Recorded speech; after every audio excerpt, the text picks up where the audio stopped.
Yo, this is not Mike Brown, but this is The Art of Letting Go. Welcome.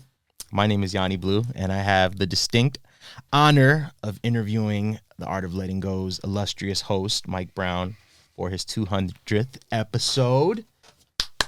Woo. Welcome, Mike Brown. Am I supposed to give you an intro? I don't know. You can if you want to, or I can give myself an intro. I'll give you an intro. Intro.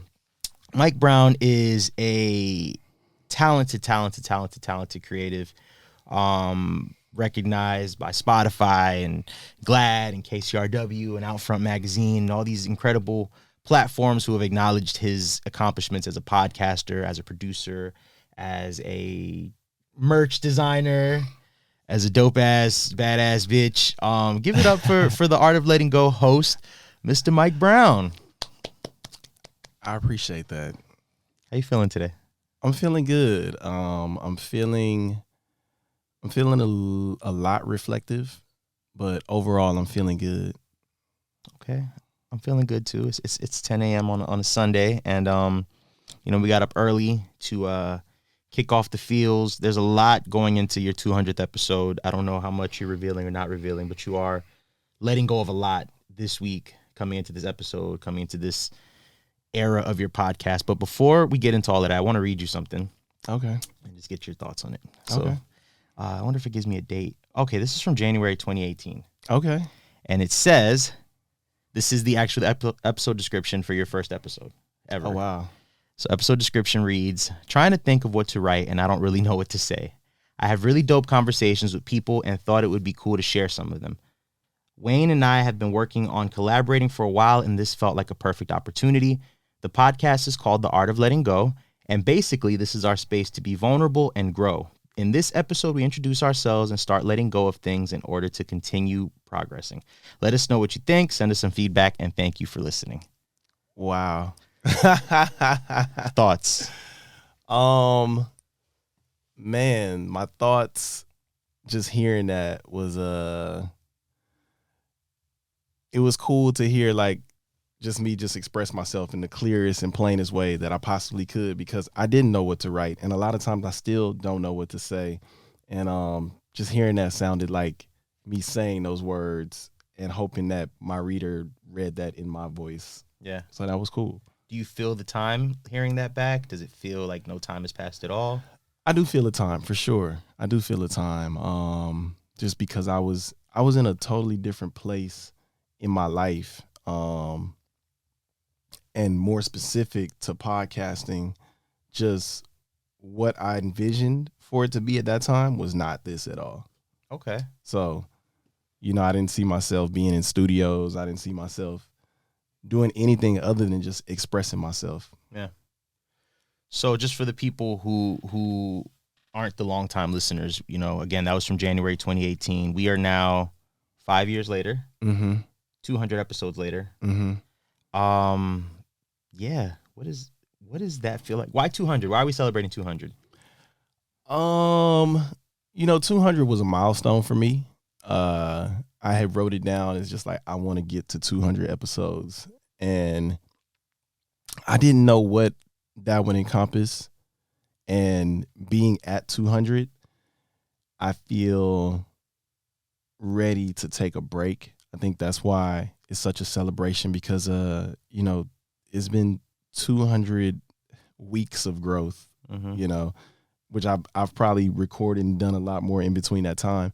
But it's been 200 times that I've gotten to express my growth and show it and showcase it in a public space. So that's why I'm celebrating it. And it just feels complete. I don't feel like I'm leaving anything left undone at this stage. And this is not me saying that I'm done, but really just acknowledging that I can take a pause. Right. That's fair. Yeah. So let's go back, because obviously we have to reflect. We have to talk about not the whole experience, but just let's get through some milestones real quick. We read that first episode description. Take me back to that first week or those first couple of days of getting ready to podcast. What was the intention, or what do you remember? What thoughts stand out the most right now, just about that initial run? So I always bring this up, but myself and James, that yoga dude, we used to record ourselves. Well, I would record us just having conversations, and I don't know what made me do it. I don't know what made me do it, to be honest with you, but I just felt like we would just always have deep conversations. So I would just record and we would talk, and I would go back and take some of those conversations, chop them up and put them to beats that I was making at the time and stuff. And at the time I was in therapy, and I remember that I was just exploring a lot, and I quit my job. I'm always quitting a job. And Trend alert. yeah, I go through cycles of it, but this last one was the last cycle. This is the longest that I've been off a job that I quit. Um, but I remember that my therapist told me the price was going up. I couldn't afford it, and James might have still been in LA at the time. He may have been living in Long Beach, possibly. I don't know. I don't know where he was at, but I know we would go to Long Beach by Wayne's house, and we would have conversations, and I would talk to them about podcasts. And one day Wayne told me, he was just like, "Yeah, I'll do the podcast with you," and it just made sense to me at that time. And really, going back further, I think podcasting was always on my mind, but it was a podcast done by Anthony Valadez that was called Say No More Fam. And the first episode was literally an episode about how podcasting was so easy. I wish that podcast still existed. I think he took it down, but it for sure inspired my journey of just like, damn, it's that easy to just turn on your phone and record, and it was cool. Here we are, Mm-hmm. 5 years later. So tell me about transitioning out of having a co-host, because you had a co-host for how many episodes? Maybe like 50, somewhere around there, I think. So what was I honestly don't remember. What was that transition like? And then if you can even expand upon just kind of letting go of collaborators, because that's become a theme. I know that's something we talk about. Man, I just being so honest with you, this podcast always felt like mine. And I've always had a hard time trusting people in collaboration with ideas that I felt so passionate about. And I love Wayne to death. Shout out to Wayne. But I just knew how passionate I was about this, that it always felt like my thing. I don't know if I ever allowed myself internally to feel the hours. Mm-hmm.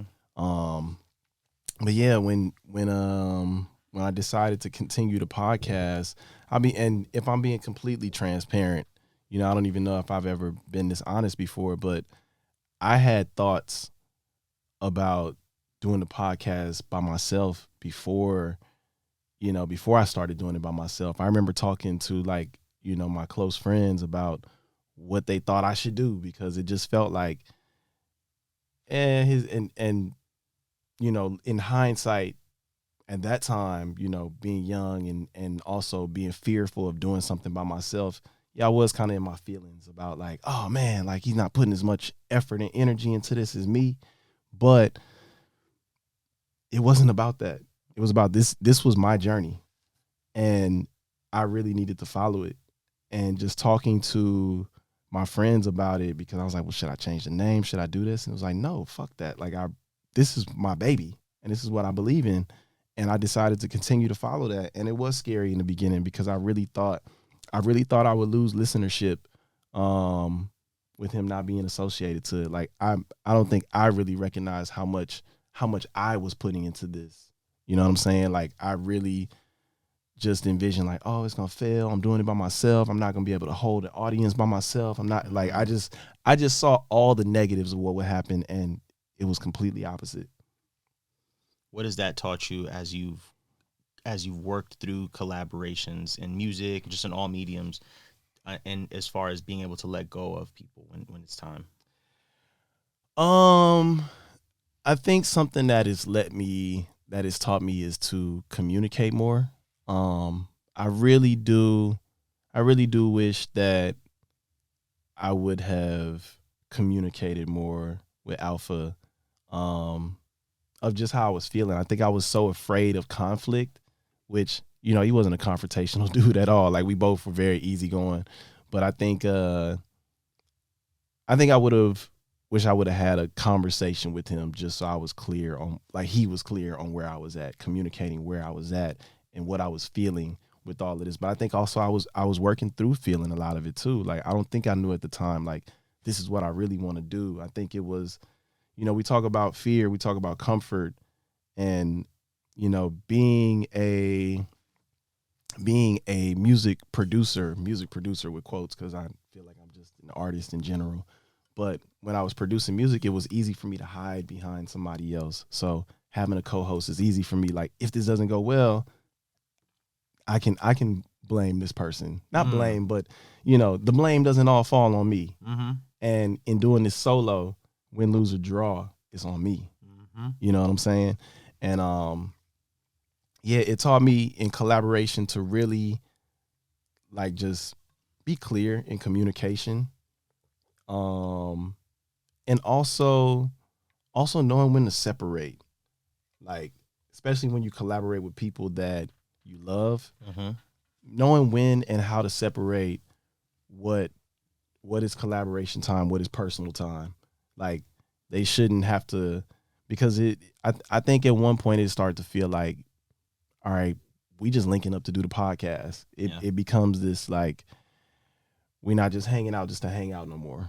You know what I mean? And I think a lot of that fell on me because, like I said, I was so serious about this that was my focus. You know what I mean? As opposed to just, when we do this, and I was doing it for fun. I'm still doing it for fun, but I think I just got more serious about it. I hope that answered the question. Yeah. I like that you touched on just how powerful and transformative the actual conflict or the disconnect can be, because I think a lot of people think that when you go through issues with people or when you're having disagreements that you kind of know right away what you're upset about, and I think you learned through the process of being upset, or just things falling apart. So when you admit, like, I wish I would have communicated better, but also I didn't know 100% how I felt at the time, that's real. A lot of people don't acknowledge that, so I think that's beautiful. And like, I'm getting to a place now. I've had to mature into this, but I've had to learn to trust people within collaboration. Like, I don't think I truly knew what the word collaboration meant. I think for me, collaboration was me getting off my ideas and you being a part of them, as opposed to you, like, delegating. You do this part, I do this part. You do this, I do that. This is what you bring to the table. This is what I bring to the table. Yeah, and we make this all work together. But I think in the beginning we may have had different agendas, and I was so clear on mine that I didn't want to budge on anything, because he definitely had ideas, and I appreciate Alpha for that. Like, I really do. I appreciate Alpha for giving me the confidence to even do this shit. You know what I'm saying? Like, just hyping me up to get to a level to be able to do this shit. You know what I'm saying? Because at that time I wouldn't have done it on my own. Right. And he definitely was an intricate part of this journey. And like I said, I learned a lot in collaboration. And I think that's why at this stage of collaboration for me, I try to not be so controlling and be more open. Sometimes I just surrender my control and just say this shit is gonna work out how it's supposed to work out. I have my ideas, I share them, my collaborators share theirs, and then we meet somewhere in between.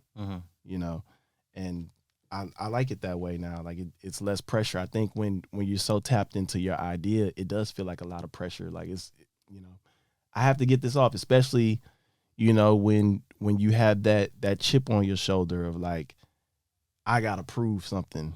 Nobody's been listening to me. Yeah. So a lot of times that's what it was for me in collaboration, is I'm so used to, and maybe not even nobody's listening to me, I'm just too scared to share my ideas. So at one moment I get to share an idea, I'm riding on this motherfucker. Yeah. You know what I'm saying? So yeah, communication is key. Did you know?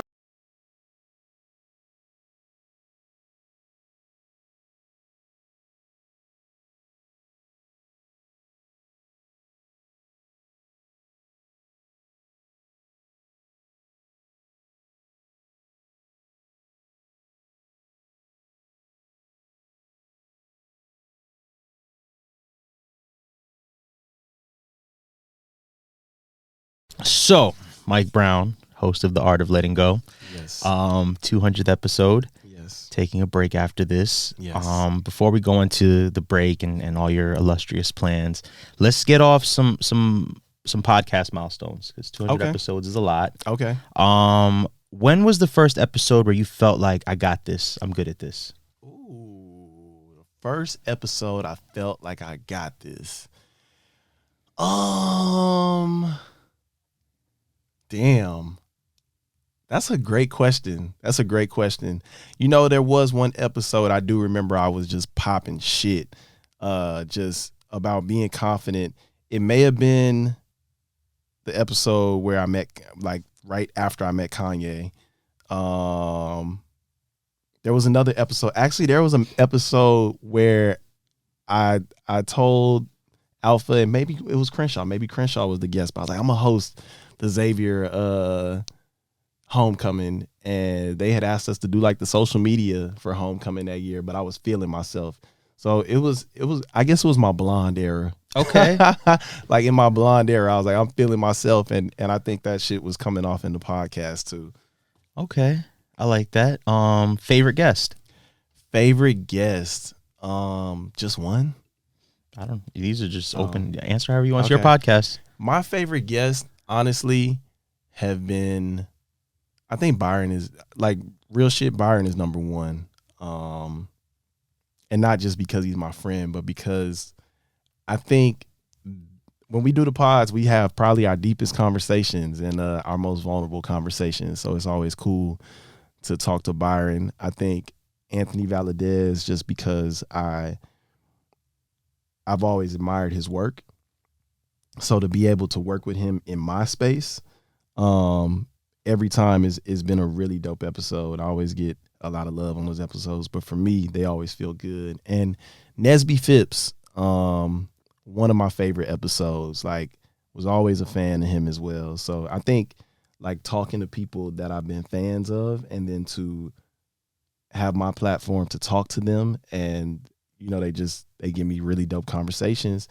Yeah, those are my favorites. I mean, I feel like I got a lot of them, but those three are probably like my top three.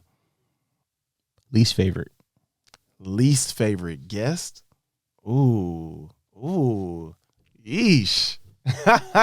and least favorite doesn't mean that you hated them, but maybe episodes that were uncomfortable or hard to do, or you know what? And this goes back to like an era type thing. I think the episodes that I've done this year, a good chunk of them have been tough. Like I said, I'm not no diss to nobody that I worked with, but it was more my energy of just trying to figure it out. But you know, some of them Boston episodes were tough.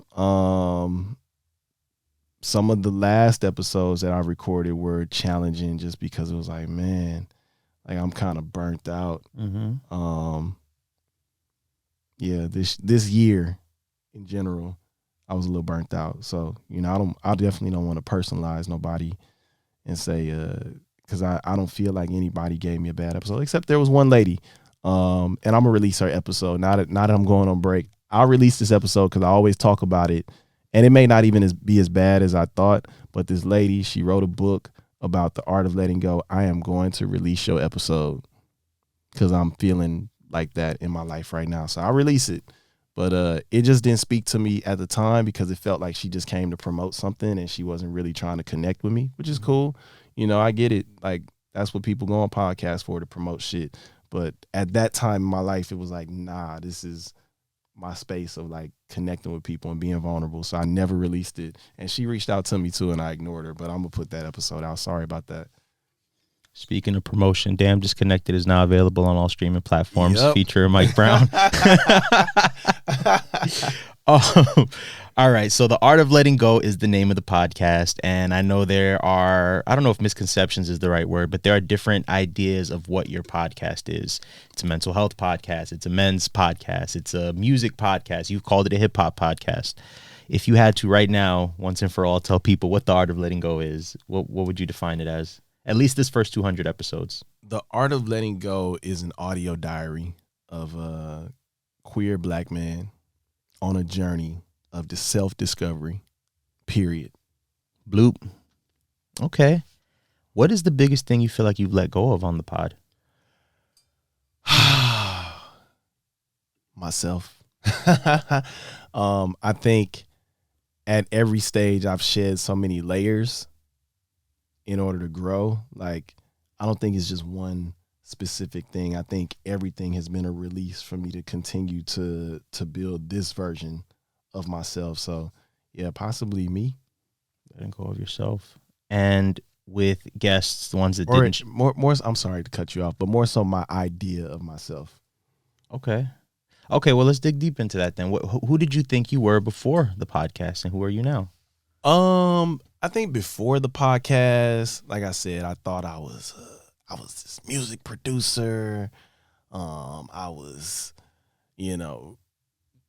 navigating, learning more about my sexuality. I just got out of this relationship. I was trying to be free and all that shit.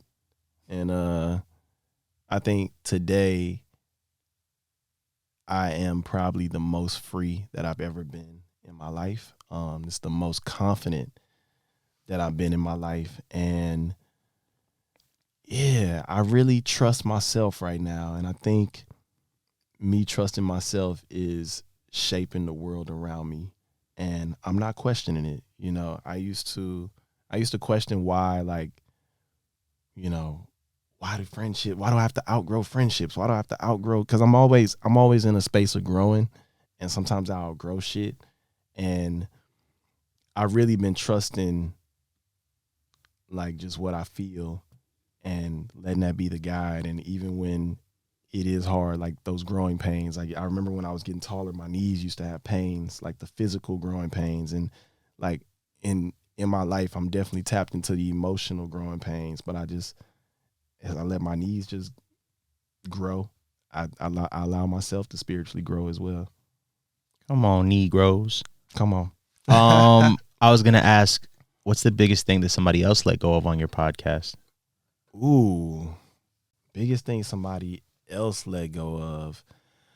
Man, I will say the episode we did with Victor about narcissistic abuse was a heavy episode. I remember not even really having questions or anything. I just let him talk, and he really just that was the most vulnerable I had ever had somebody be on the podcast without me having, like I said, to pull answers from questions or anything. It just was a release, and it made me emotional. Recording that episode with him, that was a heavy episode. That might be the biggest one. I mean, we've had some good ones, but that one was a big one. When you talk about 200 episodes and everything that you've accomplished, as I mentioned at the top, you've been acknowledged by Spotify, you had a billboard, you've been working with GLAAD, you were in Out Front magazine, you've been working with Anthony, KCRW, so many cool things that you've done, so many guests that you said you were fans of. You've accomplished a lot, and yet I've seen you struggle with accepting acknowledgement or just kind of, and we had an experience yesterday, I don't know if you mind me sharing, Mm-hmm. but I got a write-up for a song that came out, and my excitement confused you because you're just not used to celebrating yourself. Mm-hmm. Do you want to open up about that a little bit and just kind of explain, as you're celebrating 200, how can you celebrate 200 without acknowledging those things? I don't know. And even just hearing you mention that, I feel myself feeling a little emotion, get a little misty-eyed But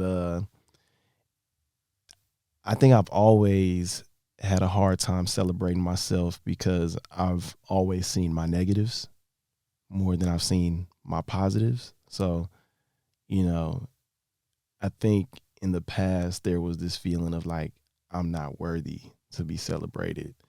And I think I've done a lot of work around it. I think there's still more work to do, you know. Um yeah, I think I'm always just feeling like I can do more, you know. So having that feeling doesn't really allow me the space to appreciate what I'm doing right now. And I'm trying to get better at that. I'm trying to get better at it. You know, when I do something, I definitely acknowledge it. But I think I'm so tapped into the work, or what I feel is the work of what I have to do, that it's just like, okay, on to the next thing. That's just a milestone. Let's keep going. I told you yesterday, like I saw myself on that billboard, and you know, I wasn't honest with many people about how it made me feel, because you know, you're on a billboard in Times Square, you're supposed to be excited about that shit, but it ain't really that exciting if you still stressing, you know, your finances and shit like that. Like, if I'm being completely honest, like, I create this shit, and yes, it was honestly the experience of being in the studio at the Spotify studio, recording, being up there with Larry June, Doechii, and all those people. That was exciting for me. Seeing myself on a billboard didn't do nothing for me. It was like, okay, I'm on a billboard. What's next? Because I want to be more in the studio than I want to be on a fucking billboard. Mm-hmm. You know what I'm saying? And but at the same time, the billboard is just as important. Billboard is just as important. Yeah. But I think I'm so tapped into the things that I want to do and I want to accomplish that sometimes I don't take the time to really recognize those milestones. And I've been doing it more, you know, especially leaving LA. It's been forcing me to look at a lot of the things, not just in the podcast, but just in my life that I've done. And it's like, damn, I've really done a lot of dope shit, and I'm gonna continue to do it. But in order to continue to do it, I gotta acknowledge the shit that I'm doing right now, so I could feel when I'm doing some dope shit. Yeah. You know, just taking a second to pour into you, as a collaborator and as a fan. I think what you do is exceptional, and obviously when you think about legacy, those things are all going to be a part of it. But even me being able to sit here and interview you on your podcast is part of your legacy. Like, you have poured into me as a podcaster, as a host. I wouldn't have the confidence to sit here and do this without you. So, and I'm sure a lot of other people could say that, you know, and we're going to go into the future stuff in a moment, and, you know, your course and everything, everybody that you're teaching. But I just definitely want to pour into you in that sense and let you know that, like, I get it. Like, the work is what we love the most, and some of the external stuff sometimes does feel a little vain, a little weird. And we talk about how, you know, these things, when we receive them, they don't always feel, like you said, as validating, because it's like, well, I still got to pay bills. So like, it doesn't change anything. But You know what? I would have rather whatever the fuck it costs to be on that billboard, for that to be in my pocket than to fucking be on that billboard, if I'm being completely honest with you. Yeah. Like, that's great. That's cool. And like I said, I saw it and I was like, okay. The excitement for me came from seeing that billboard with my friends. Right. Because they knew the journey of this shit. Mm-hmm. Like, being able to take pictures with them in front of this shit was what was exciting to me. But to just see myself on a billboard, it was like, that don't do nothing for me. Right. You know, that felt like more for everybody else, like for everybody else to know that they could do this shit. You know what I mean? If I could get on a fucking billboard, anybody could do it. Yeah. You know what I'm saying? That's what that was for me. Bars. So you describe your podcast as a audio diary.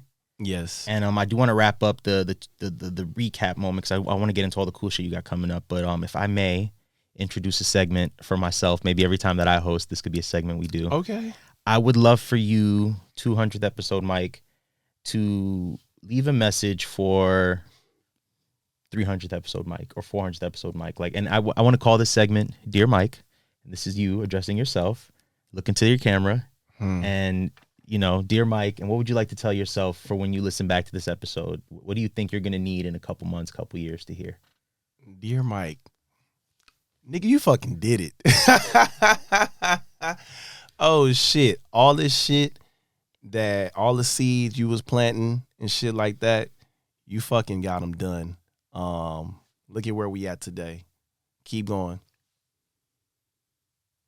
I love that. Okay. Now let's get into the future. Okay, so you have announced, I believe, that you were taking a break at 200 episodes. I did. Yeah, what are the plans? I don't know how much you've revealed. Like, you do want to let the people know what the plans are for the next iteration of the podcast, or just personal plans? Like, what do you want to let people in on? I just want to let people know that I am taking a pause from publicly doing this podcast. Because I've been working hard. I'm at 200 episodes, and everybody hasn't heard this podcast. And I know that a lot of people that do listen to it tell me how much they enjoy it. And I want more people to enjoy it. So I want to take what I have and reach other people. So what I really would love for y'all to do, if y'all, and not if you really support me, but if you just really tapped into the journey and this podcast helps you or whatever, I would love for y'all to subscribe to the Patreon. Subscribe to the Patreon, and I promise I will keep you up to date with everything I am doing, from my business to my journey. I'm taking a 2-month road trip to really dive deeper into my why. And on that road trip and on that journey, I'm going to talk to other people along the way that I meet about their whys. So it's probably, I haven't decided format yet of what it's going to look like. I mean, at some point it's all going to turn into audio, but it may be some video, it may be some audio, it may be the combination of the two. But I feel like my canvas of working this out, like I said, I'm an artist. So my canvas of working this out is going to be the Patreon. And I would love for y'all to take that journey with me, because, some of it might be expressed musically. Some of it might just be expressed through photography. I don't know how I want to express it all, but I would love for y'all to be a part of it. And that's the best way. And I'm gonna still do stuff on the podcast. I'm gonna still work out some things, do some best of episodes, some stuff like that. Maybe give like a check-in, maybe once a month or something. But I really would love if y'all join me on this Patreon journey. You heard the man. Get your ass on Patreon. I think that's a good place to take some listener questions, actually. Okay. Before we get into some more proper segments. Do you want to know who the questions are from? I think I recognize most of these people. And you could give the Instagram handles or something, so I could tag them to it. I can't read this. Oh, Dweebarama. That's Jessica, right? Mm-hmm. Okay. So Jessica's asking, what song best embodies your life right now? The song that best embodies my life right now is probably Tyler, the Creator's Safari. Like, every time I hear that song, like, it just feels like victorious. Feels like just overcoming some shit, winning some shit, like a championship. And that's how I feel right now. Thank you, Jessica. Thank you, Jessica. Let's see. I'm bouncing around here. Y'all be patient with me. I just saw one that I really liked. Okay, Rebranding Motherhood asked, what makes you most scared about taking a break from the podcast? That's a good question, because you haven't actually expressed any fear. Are there any fears? Are y'all gonna still love me? Nah. Real. Honestly, I don't have fear in taking a break. Had you asked me that a couple of months ago, yeah, my fear probably would have been, are people gonna tap back in with me when I come back? But, everybody, as I've said, my whole journey with this, everybody that's supposed to be here gonna be here. That's really all I got. But no, I don't feel no fear about taking a break. Okay. Thank you, Tina. Yes. Shout out to Tina. Your sister asks, what is a dead social media app that you wish you were able to bring back? Honestly, none. You don't miss MySpace? I mean, I used to enjoy MySpace. That's probably what she expected me to say. But, and actually, I kind of did like MySpace, because you could put music on your page and shit. Yep. I do miss that. But, and actually, that's how I connected with Currency, through MySpace. So, yeah, MySpace was actually pretty dope. everybody was accessible. Right. But yeah, I don't think I want to bring anything back. Okay. And you guys asked a lot of great questions, by the way. I think we covered a lot of these, so I'm just trying to pick ones that Shout out to y'all for sending questions yes. too. I like this one. Your sister also asked, how do you cater to your feminine side? I got these pink shorts on right now. Yes. I don't know. I think I'm just joking about that. But I don't know. Sometimes like I guess like when I paint my nails or when I dye my hair or being serious, even having these pink shorts on. But I think my way of nurturing my feminine energy is through creating. I think that is when I'm my most expressive. So I think when I am not creating, I'm not nurturing that part of myself. And just saying that right now, I know I need to do it more and more regularly. So thank you for that question. Gang. A lot of other listener questions were kind of this or that, which takes us to, I guess, your 5 questions of freedom segment. Mm-hmm. All right, let's do it. Is there a theme song? No, but it is brought to you by Feel Free to Feel Free. Yes. Shout out to that yoga dude. Mm-hmm. All right, 5 questions of freedom for Mike Brown. One session with Pharrell or an interview with Kanye? Oh, that's a toughie. No, honestly, I would take the session with Pharrell. I ain't got to talk to Ye that bad. I would love to, but honestly, I would take the session with Pharrell over that. Pharrell. Podcasting or music right now? Ooh, man, y'all asking me some not weird, but some tough questions. Honestly, I would say music, but I think I want to let my trip determine what feels most necessary to focus on. But I really been enjoying making music, and honestly, I say that, but also, if I'm being honest, haven't really been making as much because I've been focused on moving. Yeah. So, yeah, but music is speaking to me more right now. A full beard or blonde hair with the waves that dip?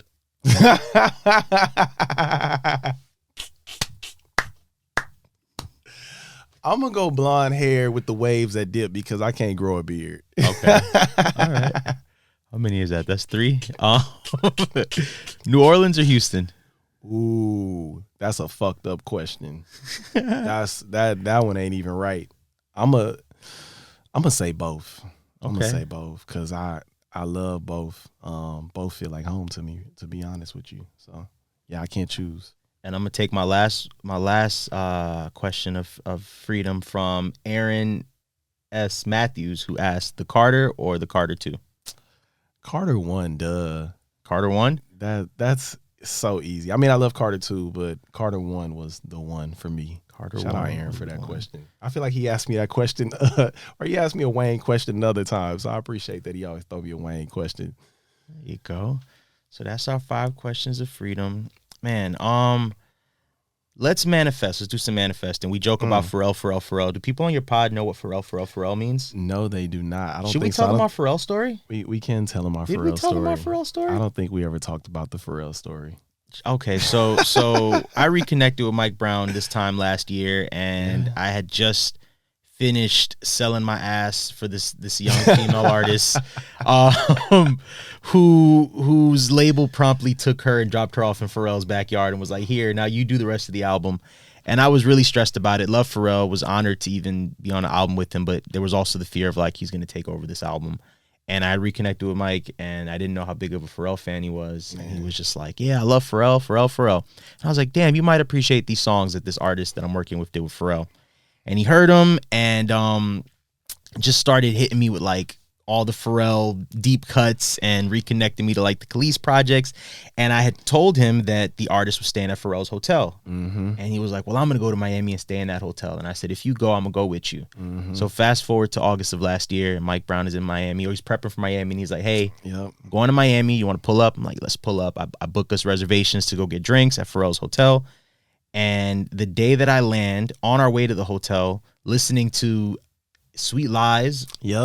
Listening to Pharrell and Usher Sweet Lies, the artist calls me and is like, hey, Pharrell actually wants to fly me out to finish the album. Do you think you can stay in Miami for the rest of the week? Crazy. So since then, I was freaking out in the car. We were wild. And then we got to the hotel, and Mike was demanding to speak to Pharrell. He's like, is he in the back? Is he in the kitchen? Shout out to the staff. Shout out to Purple Rain. Shout out to everybody involved. I think that was a big lesson for me in just being appreciative and manifesting. And I appreciate you for bringing me back to earth, because, you know, I really was in just a negative space with creating that I almost missed out on appreciating working with one of my heroes. Yeah. So that happened. And ever since then, we joke because we have a series of coincidences. Mike will mention a person and they'll text him. Mm-hmm. I'll bring up something to see a billboard. So every time that happens, we go Pharrell, which is our way of manifesting Pharrell. If you hear that, right, we are manifesting that session. So in the spirit of Pharrell, I want to go over some manifestations for future iterations of the art of letting go. Yeah. Dream guests that you'd want to manifest right now besides Pharrell. Besides Pharrell, give us like 3 or 4.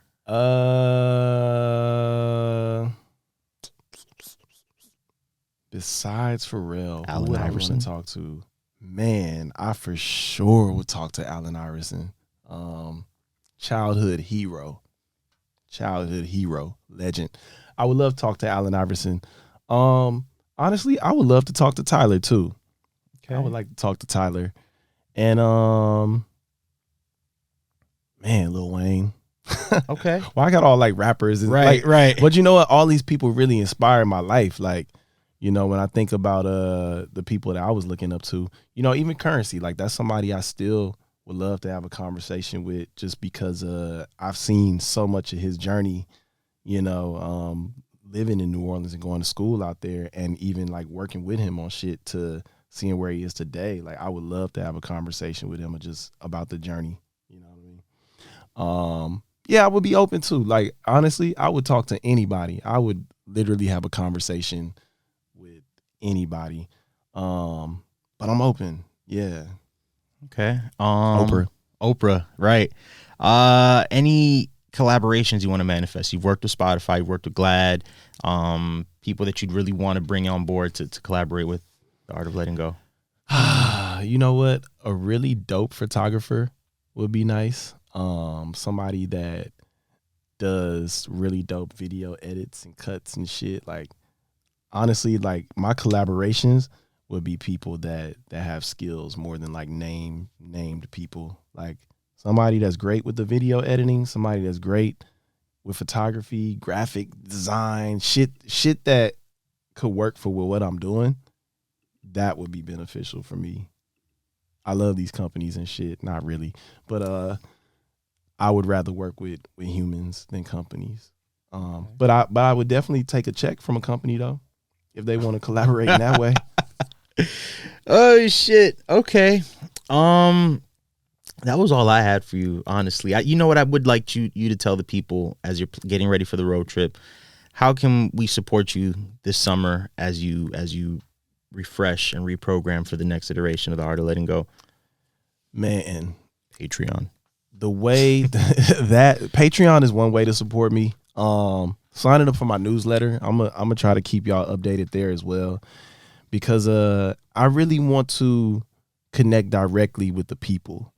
I don't want to just do the social media shit no more. Like I really want to be direct to consumer with this shit. So if y'all sign up for the newsletter, and I'm gonna send out a survey because I really want to understand like just how y'all listen to podcasts, and also just really learn more about the people that support me.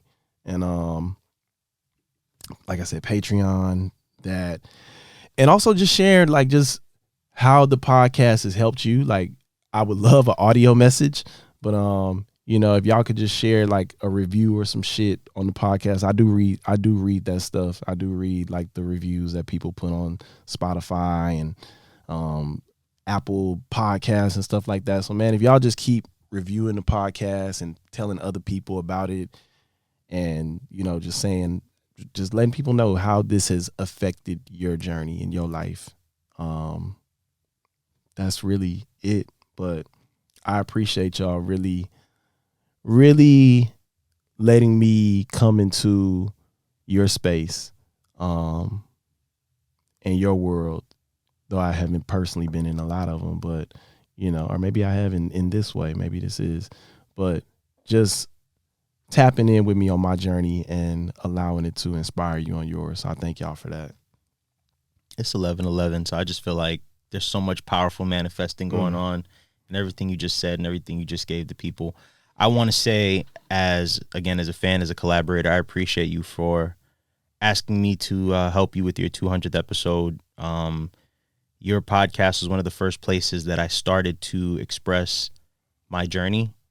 I didn't realize how much I was keeping to myself. And since then, I have been opening up a lot and expressing a lot and letting off a lot. And so I appreciate you. And I feel like I'm part of this podcast legacy just as much as everybody else has been a guest on here. So thank you for everything you do as an educator, as a producer, as a host.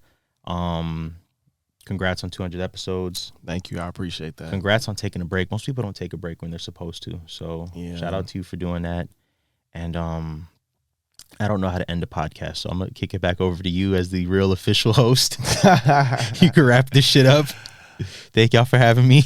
Of course. Thank you, YawnyBlew, for hosting this episode. This was really fun. I don't normally get to be on this side of the podcast, so this was really dope. And thank y'all so much for tuning in. Also, YawnyBlew, let the people know where they can find you. I will also be on the road with Mike Brown. Y'all can find me out there. Yeah. If you can't find me there, don't find me. Yeah. I'm just kidding. No, I'm at YawnyBlew everywhere. But yeah, I'm joining you on this journey. So we're gonna be off the radar. So just send us love, send us good energy, Zelle, Venmo, Cash App, YawnyBlew. Yeah. And thank y'all for listening. This is Mike Brown. This is The Art of Letting Go. And that's 200. Thank y'all. Peace.